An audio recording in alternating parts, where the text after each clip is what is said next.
নমস্কার বন্ধুরা, সবাই কেমন আছো? আশা করছি সবাই ভালো আছো, সুস্থ আছো।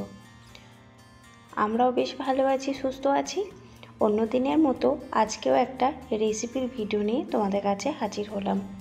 আজকে আমি বানাবো দই পটল। তো আমি এই ফার্স্ট টাইমই দই পটলটা বানাচ্ছি। তো তোমরা প্রথম থেকে শেষ পর্যন্ত দেখো, আর কোথাও যদি ভুল ত্রুটি হয়ে থাকে আমাকে কমেন্টে জানিও। তো দেখো, এখানে পটলগুলো কিন্তু খুব সুন্দরভাবে খোসা ছাড়িয়ে নিয়েছি আর একটু করে কেটে নিয়েছি। আর এখন এখানে লবণ আর হলুদ দিয়ে একটু ভালোভাবে পটলটাকে মেখে একটু সাইডে রেখে দেব কিছুক্ষণের জন্য। তারপরে একটা মশলা পেস্ট আমি বানিয়ে নেব। সেখানে দেখো আমি নিয়েছি এখানে জিরে গুঁড়ো। তোমরা চাইলে জিরেটাকে গোটা জিরেও পেস্ট করে দিতে পারো। তো এখানে আমি গোটা জিরে না দিয়ে জিরে গুঁড়ো দিয়েছি। এখানে 2 চামচ মতো জিরে গুঁড়ো দিয়েছি, 1 চামচ মতো ধনে গুঁড়ো, আর দিয়েছি এখানে লঙ্কার গুঁড়ো।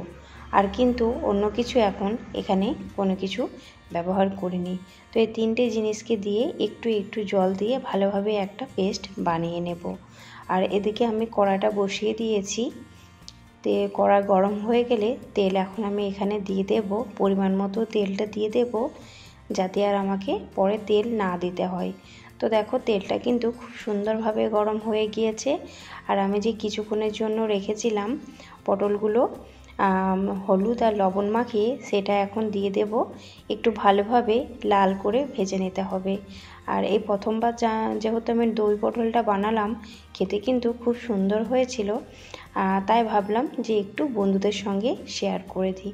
আমি যখনই নতুন কিছু বানাই তখনই কিন্তু তোমাদের সঙ্গে একটু শেয়ার করে দিই।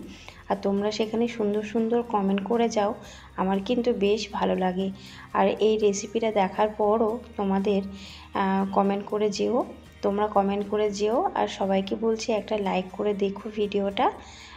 তো চলো, তোমরা ভিডিওটা দেখতে থাকো। তো এখানে দেখো, পটলটা খুব সুন্দরভাবে লাল লাল করে ফ্রাই করে নিয়েছি, তুলে নিয়েছি। তো ওই তেলের মধ্যেই দিয়ে দিয়েছি একটু 5 ফোড়ন আর শুকনো লঙ্কা। আমি যেহেতু গরম মশলা খেতে পছন্দ করি না, তো সেই জন্য এখানে গরম মশলাটা দিলাম না। তারপরে যে আমি এখানে বেটে রেখেছিলাম আদা আর লঙ্কা, সেই পেস্টটা আমি দিয়ে দিয়েছি। তো পেস্টটা দেওয়ার পর কিছুক্ষণ এখানে খুন্তা দিয়ে একটু নাড়াচাড়া করার পর তারপর যে আমি পেস্টটা বানিয়েছিলাম ধনে গুঁড়ো, জিরে গুঁড়ো আর যেখানে শুকনো লঙ্কা দিয়ে যে আমি লঙ্কার গুঁড়ো দিয়ে যে পেস্টটা বানিয়েছিলাম, সেটা দিয়ে একটু ভালোভাবে খুন্তা দিয়ে এখন নাড়াচাড়া করে নেব। তারপর আমি এখানে পোস্ত আর কাজু বাদামের যে পেস্টটা বানিয়ে রেখেছি, তো সেটা আমি এখন এখানে দিয়ে দিয়েছি। তো সেইটা দেওয়ার পরও ভালোভাবে কিন্তু খুন্তা দিয়ে নাড়াচাড়া করতে হবে, না হলে কিন্তু কড়াইয়ের গায়ে লেগে যেতে পারে আর খেতে ভালো লাগবে না, একদম তিতো লাগবে। তো সেই জন্য একটু পর পর খুন্তা দিয়ে নাড়াচাড়া করে নিতে হবে। এই সময় দেখো, গ্যাসের স্টিমটাকে একদম লো ফ্লেমে রেখে পরিমাণ মতো এখানে একটু চিনি দিয়ে দিলাম। যেহেতু আমরা চিনিটা একটু পছন্দ করি, সেজন্য নুন মিষ্টি খেতে। তো তোমরা যদি চিনি পছন্দ না করো, তো তোমরা চিনিটাকে স্কিপ করতে পারো। তো দেখো, চিনিটা দেওয়ার পর একটু ভালোভাবে আবার খুন্তা দিয়ে নেড়েচাড়া করে নেব। তারপর যে এখানে আমি দইটা রেখেছিলাম, সে দইটা দেব, তবে কিছুক্ষণ পর দইটা দেব। তো খুব সুন্দর কিন্তু মশলাটা হয়ে গিয়েছে, দেখতেই পাচ্ছ। একটু করে কিন্তু তেলও ঝাড়ছে আর খুব সুন্দর একটা ফ্লেভার আসছে, মানে এত ভালো লাগছে কি বলবো। আর দেখো, এখানে তেল ছেড়ে দিয়েছি। তারপর দেখো, এখানে পটলগুলো যে ভেজে রেখেছিলাম, সে পটলগুলো দিয়ে বেশ কিছুক্ষণ খুন্তা দিয়ে আবার সে নাড়াচাড়া করে নিতে হবে। এখন কিন্তু আমি এখানে কোনো জল ব্যবহার করব না।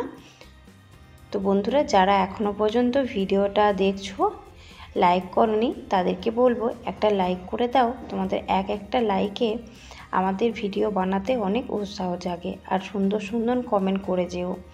তো দেখো, এখানে কিন্তু পটলটা কষানো হয়ে গিয়েছে। এর মধ্যে আমি যে দইটা রেখেছিলাম, সে দইটাও কিন্তু আমি ফেটে রেখেছিলাম। তো এখন দইটা দিয়ে দিয়েছি। দেখতে দেখো কত সুন্দর লাগছে, কি লোভনীয় লাগছে, তাই না? খুব সুন্দর লাগছে দেখতে। তো আর যারা এই প্রথমবার আমার ভিডিওটা দেখছো, তাদেরকে বলবো তোমরা সাবস্ক্রাইব করে পাশে থেকে যাও, আর পাশে থাকা যে বেল বাটনটা আছে ওটা প্রেস করে দিও, তাহলে যখনই কোনো ভিডিও আপলোড করব তোমাদের কাছে পৌঁছে যাবে। তো বন্ধুরা, তোমাদের সঙ্গে কথা বলতে বলতে ফাইনালি কিন্তু দই পটল একদমই রেডি। আমি কিন্তু খুব ঝোলা রাখিনি, দেখতেই পাচ্ছ এখানে কিন্তু একটু টাইট রেখেছি, যেহেতু ভাতের সঙ্গে খাবো সেই জন্য। আর একটু ঝোলা রাখলে বেশ খুব একটা ভালো লাগে না, সেই জন্য একটু আমি এখানে টাইট করেছি, দেখতেই পাচ্ছ।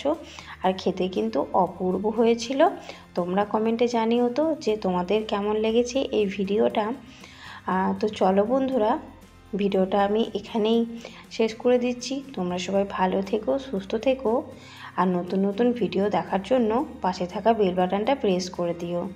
তো চলো, দেখা হচ্ছে আগামীকাল। সবাই সুস্থ থেকো, ভালো থেকো, টাটা।